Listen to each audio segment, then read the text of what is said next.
যাদের বাড়িতে কন্যা সন্তান আছে, যাদের বাড়িতে কন্যা সন্তান আছে, তাদের বাড়িতে আল্লাহর রহমত ঝরে ঝরে পড়বে। আমি বলিনি, কে বলেছে শুনুন। মুসা নবী একদিন আল্লাহকে বলছে, মুসা নবী নাম শুনেছেন? এই ঘটনাটা তাওরাত কিতাবে আছে। মুহাম্মদ সাল্লাল্লাহু আলাইহি ওয়াসাল্লাম বলেছেন, মুসা নবী একদিন আল্লাহকে বলছেন, আল্লাহ আপনি খুশি হলে কি করেন?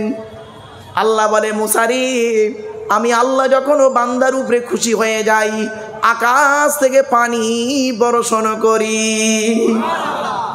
এরপরে মুসা বলছে, আল্লাহ আপনি তার থেকে বেশি খুশি হলে কি করেন? আল্লাহ বলে, মুসা রে, বান্দার উপরে যখন আমি বেশি খুশি হয়ে যাই, তখন বাড়িতে মেহমান পাঠিয়ে দিই।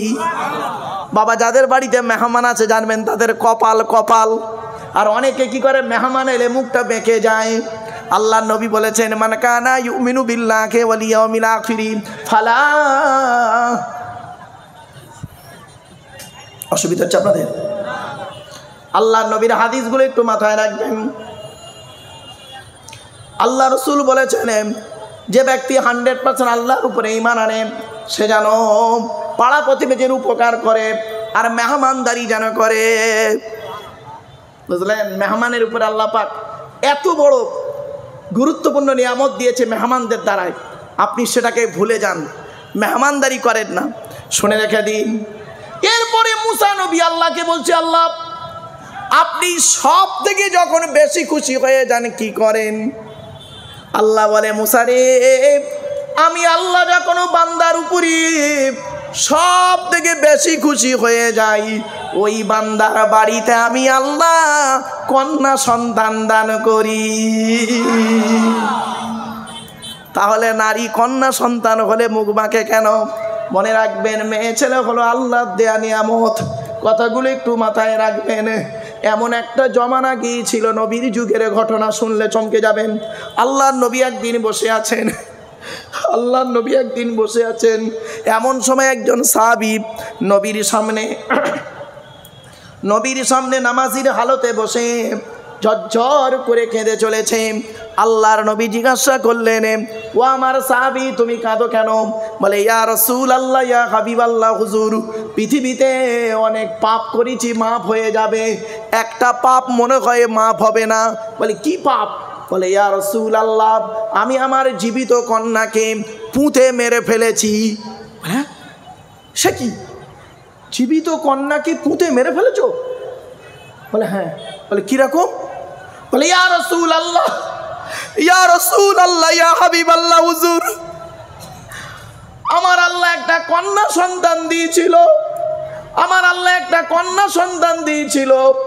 মেয়েটার বয়স যখন 8 বছর হয়েছে, মেয়েটার নাম রেখেছিলাম সাকিলা। আরবের বিখ্যাত মেলা, ওয়াকাজের মেলা দেখাতে নিয়ে যাবার নাম করে আমি আমার স্ত্রীকে বলেছি, মেয়েটাকে ভালো করে সাজিয়ে দাও। আমার স্ত্রী মেয়েটাকে সুন্দর করে সাজিয়ে দিয়েছে। দেবার পরে আমি এক হাতে মেয়েটার হাতখানা ধরেছি, অপর হাতে কোদালখানা নিয়েছি। কোদাল দুই পাহাড়ের মাঝখানে সমতল জায়গা, চারিদিকে দেখছি কোনো লোক দেখতে পাই না। মেয়েটা আছে আর আমি আছি। আমি বাপ করেছি কি, ওই কোদাল দিয়ে গর্ত খুলে চলেছি। যখন গর্ত খুলে যাচ্ছি, মাটিগুলো যখন আমার দাড়িতে পড়ছে, আমার কলিজার টুকরা কন্যা সন্তানটা দাড়ি থেকে মাটিগুলো সরিয়ে দিয়ে বলছে, আব্বা, এখানে তুমি কেন গর্ত খুলছো? কখন মেলা দেখাতে নিয়ে যাবে বলো?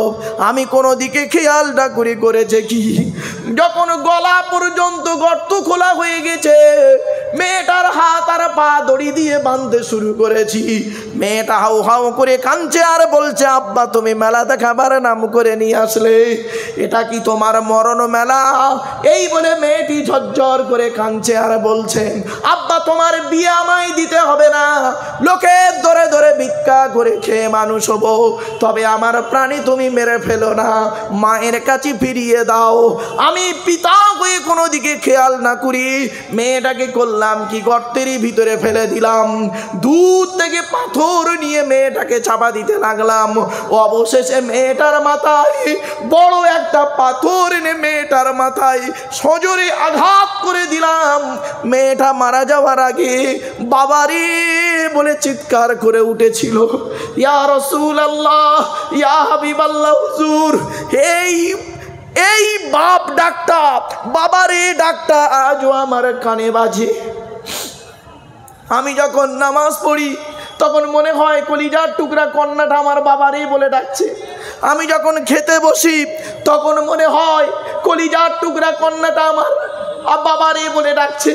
ইয়া রাসূলুল্লাহ, আমি জীবনে অনেক পাপ করেছি, মাফ হয়ে যাবে মনে হয়, এই গোনাটা কি আমার মাফ হবে? আল্লাহ রসুল করলেন কি, এই দৃশ্যটা শোনার পর ঝরঝর করে কেঁদে যাচ্ছে। এত কান্না নবী কাঁদছেন, দাড়ি মোবারকটা ভিজে গেছে, দাড়ি মোবারকটা ভিজে গেছে, এত কান্না কাঁদছে। ওরে কন্যা সন্তানের প্রতি আর অত্যাচার করিও না। আল্লাহর নবী কেঁদে কেঁদে বলেছিলেন, তুমি এত নিষ্ঠুর পিতা হতে পারো আমার জানা ছিল না। তবে আমি একটা কথা বলে যাচ্ছি, আমি মুহাম্মাদুর রাসূলুল্লাহ সাল্লাল্লাহু আলাইহি ওয়াসাল্লাম একটা কথা বলে যাচ্ছি, কোনো বাপের যদি 3 বা 3-এর অধিক কন্যা হয়, আর ওই 3 কন্যাকে যদি কোনো বাম্মা ভালো করে লালিত পালিত করে ভালো জায়গায় বিয়ে দিতে পারে, আমি মুহাম্মদ সাল্লাল্লাহু আলাইহি ওয়াসাল্লাম যে জান্নাতে থাকবো, ওই জান্নাতে 3 কন্যার বাপের দেখা হবে। কি বুঝলেন? কি বুঝলেন? আপনি তো কন্যা সন্তান হয়েছে বলে তাকে তো অত্যাচার করেছেন। মনে রাখবেন, কন্যা সন্তান হলো আল্লাহর দেয়া নিয়ামত। তাই বাপেদের বলে যাচ্ছি, খবরদার, জীবনে কোনো দিনই মেয়েদের প্রতি অত্যাচার করিও না। এখান থেকে একটা শিক্ষা নিয়ে নিন, এখান থেকে একটা শিক্ষা আপনারা নিয়ে নিন। জান্নাতি নারীর পরিচয় কি আর জাহান্নামী নারীর পরিচয় কি? কোন মেয়েটা জান্নাতি, কোন মেয়েটা জাহান্নামী? এই মা বোনেরা যারা এখানে এসেছো, মা বোনেদের বসার জায়গা করেছে না নেই? আছে। মা বোনেদেরকে বলে যাচ্ছি, এই মায়েরা বোনেরা শুনে নাও, কোন নারী জাহান্নামী, কোন মেয়েটা জান্নাতি? সহজে বলে যাচ্ছি, শুনে নাও। ওই মেয়েটি হলো জান্নাতি, ওই মেয়েটি হলো জান্নাতি যে মেয়ে স্বামীর সঙ্গে যখন কথা বলে নরম ভাষায় মাথা হেঁট করে মুচকে এসে কথা বলে, ওই নারী হলো জান্নাতি। আর কোন নারী জাহান্নামী? যে নারী স্বামীর সঙ্গে যখন কথা বলে মেজাজ দিয়ে কথা বলে, ওই নারী হলো জাহান্নামী। 2 নাম্বার হলো, ওই নারী হলো জাহান্নামী যে নারী স্বামীর বিনা অনুমতিতে ঘরের বাইরে বের হয়। 3 নাম্বার হলো, ওই নারী জাহান্নামী। ওই নারী হলো জাহান্নামী যে নারী স্বামী নিজের রূপটাকে স্বামী ছাড়া অন্যের কাছে প্রকাশ করে, ওই নারী হলো জাহান্নামী। ওই নারীর প্রতি আল্লাহর গজব। যে নারী বিনা কারণে স্বামীর বিছানা ছেড়ে দিয়ে অন্য বিছানায় রাত কাটায়, ওই নারীর প্রতি আল্লাহর গজব। ওই নারী হলো জাহান্নামী যে নারী স্বামীর দুর্নাম বদনাম করে বেড়ায়, ওই নারী হলো জাহান্নামী যে নারী স্বামীর দেওয়া জিনিসে অসন্তুষ্ট থাকে। কিছু বুঝতে পারছেন? কতগুলো পয়েন্ট বললাম আপনাদের। 1 নাম্বার হলো কি, যে নারী স্বামীর সঙ্গে যখন কথা বলে মেজাজ দিয়ে কথা বলে, কর্কশ ভাষায় কথা বলে। অনেক মেয়ে ছেলে আছে দেখবেন, স্বামীর সঙ্গে যখন কথা বলে মেজাজ দিয়ে কথা বলে। খবরদার করবেন না এরকম। মা বোনেদের বলে যাচ্ছি, মায়েরা বোনেরা খুব সাবধান হন। আপনার মেয়ে এই কথাগুলো আপনারা শুনে যান, শুনে গিয়ে নিজের মেয়ে, নিজের মা, নিজের স্ত্রী আর নিজের বোন, এই 4 জনকে এই শিক্ষাটা দেবেন।